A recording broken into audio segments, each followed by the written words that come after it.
All right, I've been meaning to record this video for like 2 weeks now, but I filled out my Hall of Fame ballot, and that's going to be announced imminently, so let me try to get this posted. So going down the list, Bobby Abreu is close.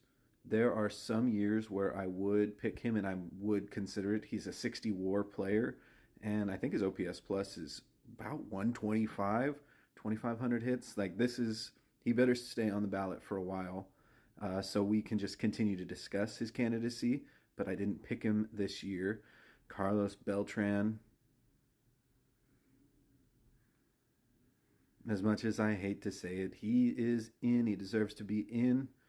And I don't know why I'm glitching in and out of existence right now. That's weird. But Carlos Beltran is a 70 WAR player, almost 3,000 hits, 400 home runs. Fine. Ryan Braun? No, steroid user.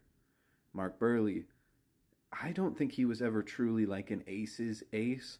He was just like consistently really good. And he's like too good for the Hall of Very Good, but not quite Hall of Fame level. Shin-Soo Choo, loved watching him play, not particularly close. Edwin Encarnacion, if he had aged just a little bit more gracefully at the end and pushed towards 500 home runs, kind of like the Nelson Cruz argument, he'd be in, but he didn't quite get there. So no. Gio Gonzalez, no. Alex Gordon, I love, and maybe he sticks on the ballot for, he probably doesn't stick on for an extra year, but that would be very cool. Just a superb defender, did enough with the bat. World Series champion, I do love Alex Gordon, but no.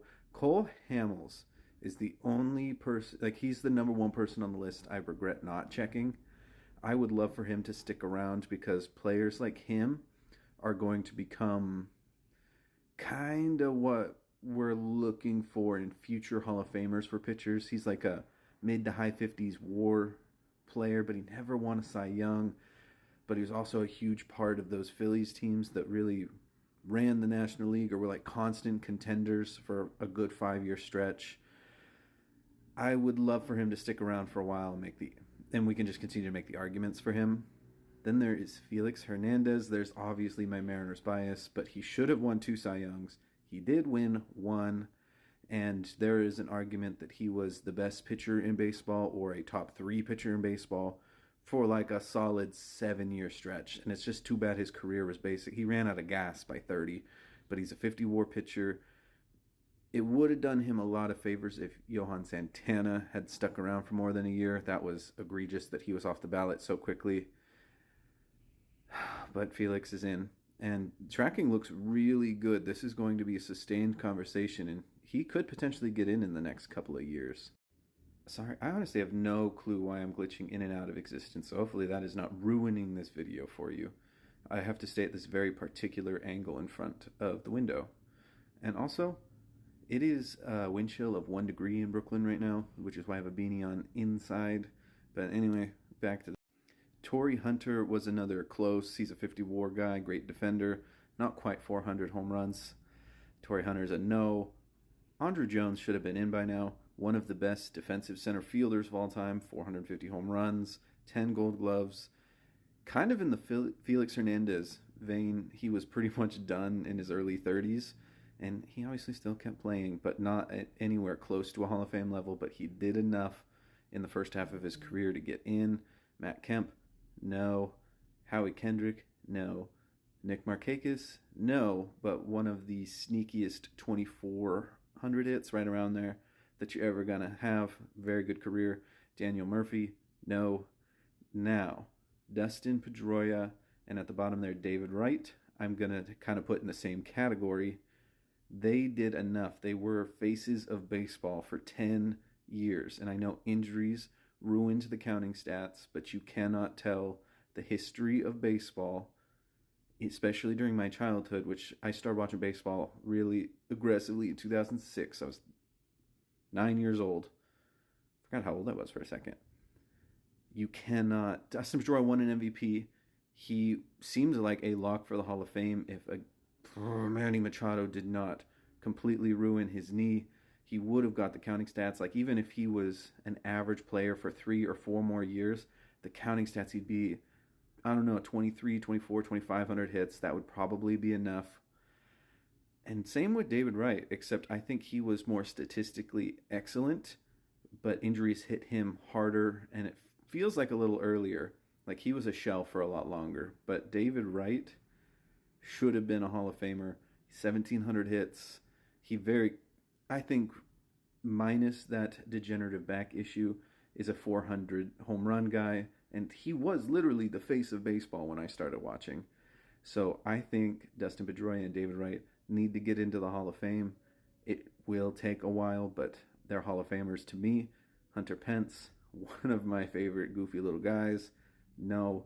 Andy Pettitte kind of had that steroid thing, but he was not a good enough regular season pitcher. I'd be willing to hear arguments, but Andy Pettitte's a no for me. Rick Porcello. I'm scanning the list really quick. I think on this list he's only better than Gio Gonzalez. So, no. Manny Ramirez was my favorite player growing up. He is one of my most heavily collected players in baseball cards, but I have to stay consistent. The steroids make him and Alex Rodriguez a no. Seemingly, Manny would have been a Hall of Famer. He didn't start using steroids till later in his career. We won't know for sure, but no.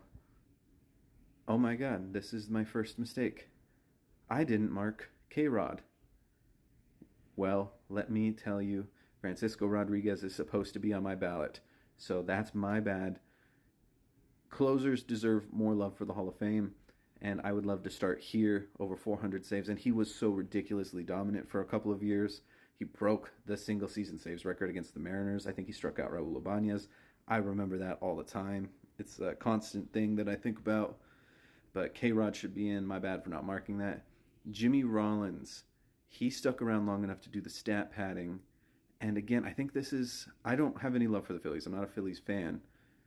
But Jimmy Rollins played long enough and had a sustained peak for a contender and a World Series winner where I think Jimmy Rollins should get in.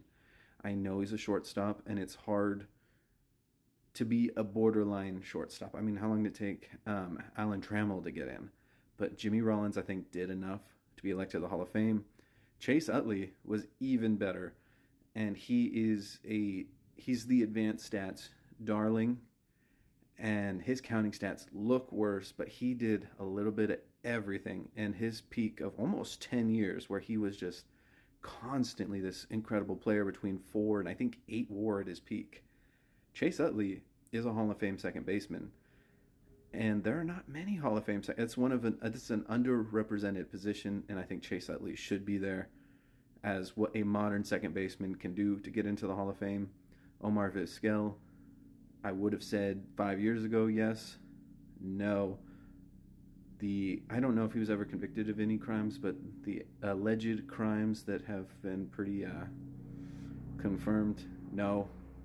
And I talked about David Wright. So yeah, this is my Hall of Fame ballot, and any minute now we're going to be getting the actual results. So we'll see what actually happens. If I were a betting man, which I'm trying not to be, I think Carlos Beltran and Andrew Jones make it.